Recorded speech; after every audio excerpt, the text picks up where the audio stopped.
क्या बात है।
चलिए देवता सभा गौर करी।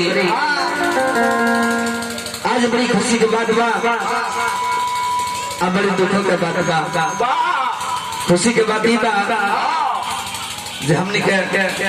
पुरजी के मंच पर गावे बजावे का मौका प्राप्त भइल। आ दुख के बाद बाकी जेकर दुआरी हमने गावत हनी सॉन्ग वैया जी आज नहीं। लेकिन ये सत्य बात बा इस धरती पर जे भैया ले जाए के पड़ेला। ऐसे एक आजोगी पे सेवा रही गुनी से हमारा कथा कहानी सुनबे तो नहीं सब है। अभी का धोला लदारी होई हमें को नचनिए तो पड़ले बड़ी भाव लगा था कैसे मास्टर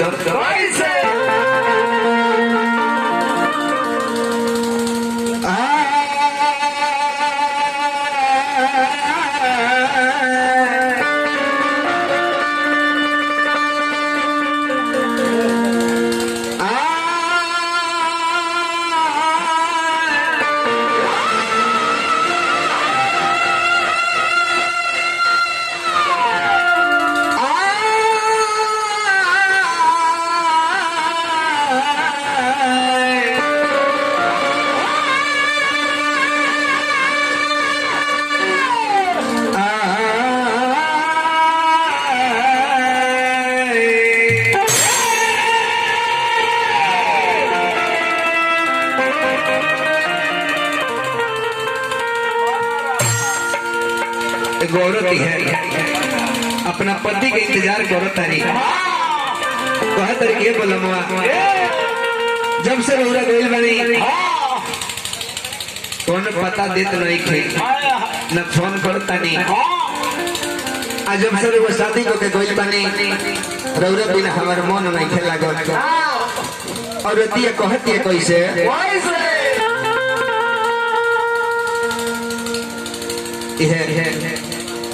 पति के याद में तरपतिया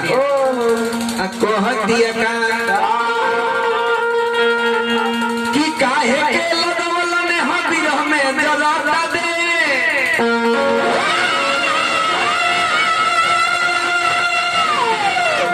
प्यार में पागल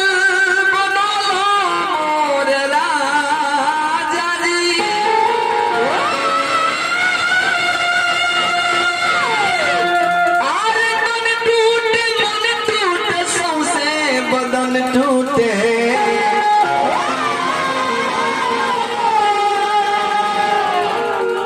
रात भर से जे पर भूकल मोरे राजा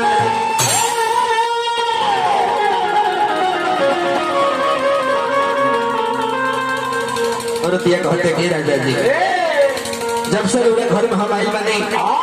रौरा हमरा के छोड़ के चल गइल बनी रौरा बिन हमर मन नहीं खेला गो कहा तरीको इसे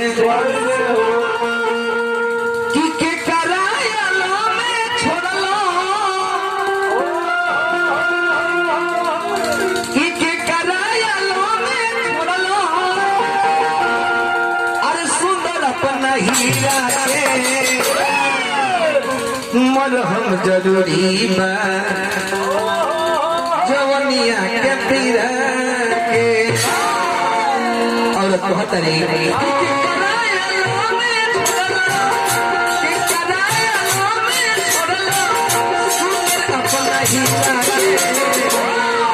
मरहम जरूरी बा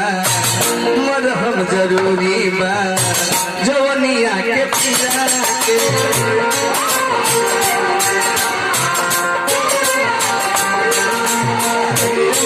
जरूरी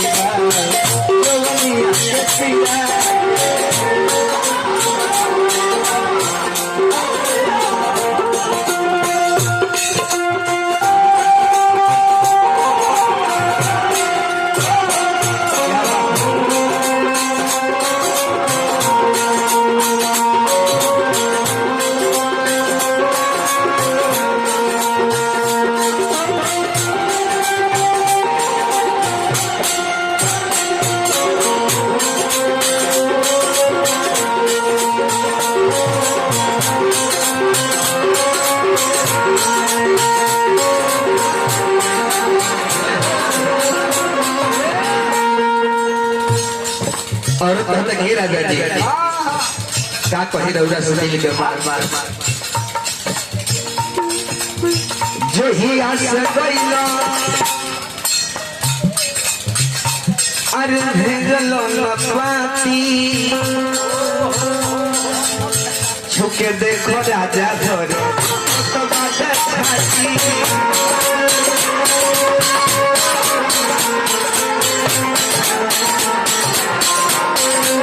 ए पाए कहता रे और तो इसे राजा जी रौरा बिना हमार मन नहीं खेला गो जो ही आस गइलो अरे भेजवल न पाती छुके देखो राजा जी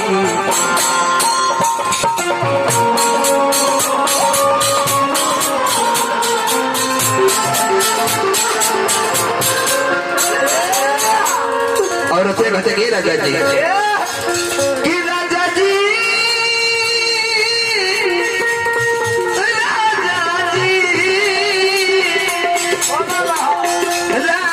राजा जी ए बोला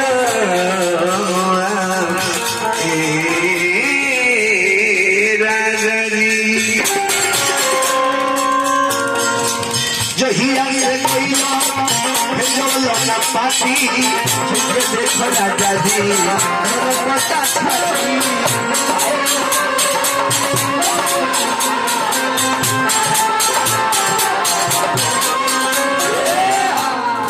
ए राजा जी कि कराया लो में छोड़लो ए राजा जी कि कराया लो में छोड़लो कि कराया लो में छोड़लो सुनो अपना ही तमर हम जरूरी बा मरहम जरूरी बा जवनिया के पीरा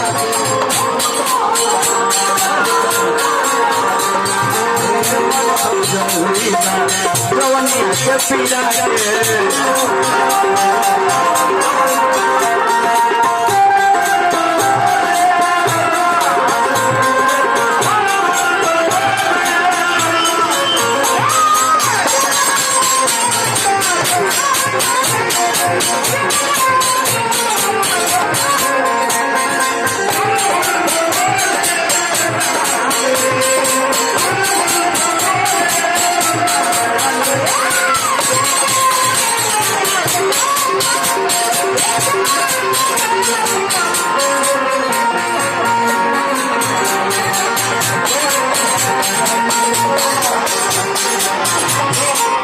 औरत बहत्तर के लग गया अरे मेरा घर में छोट देवरो भाई बहन बड़े परेशान करता है औरत ये कहतिया का यही जब उल्टी मारे कमा देवराया अरे डोलल त पहाड़ा राजा जी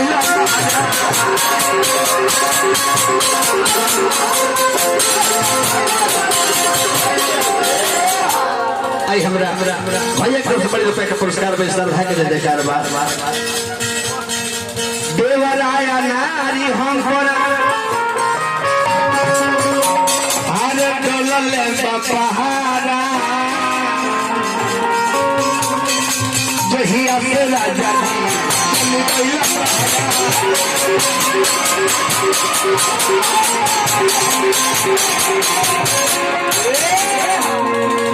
कृष्ण हले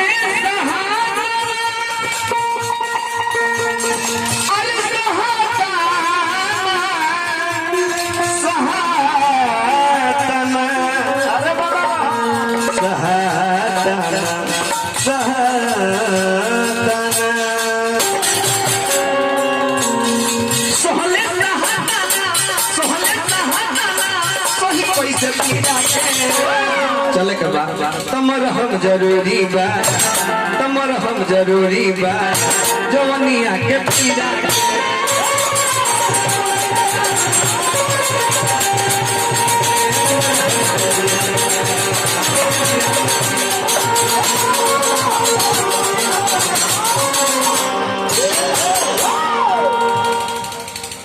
एक बार से सेवा रहता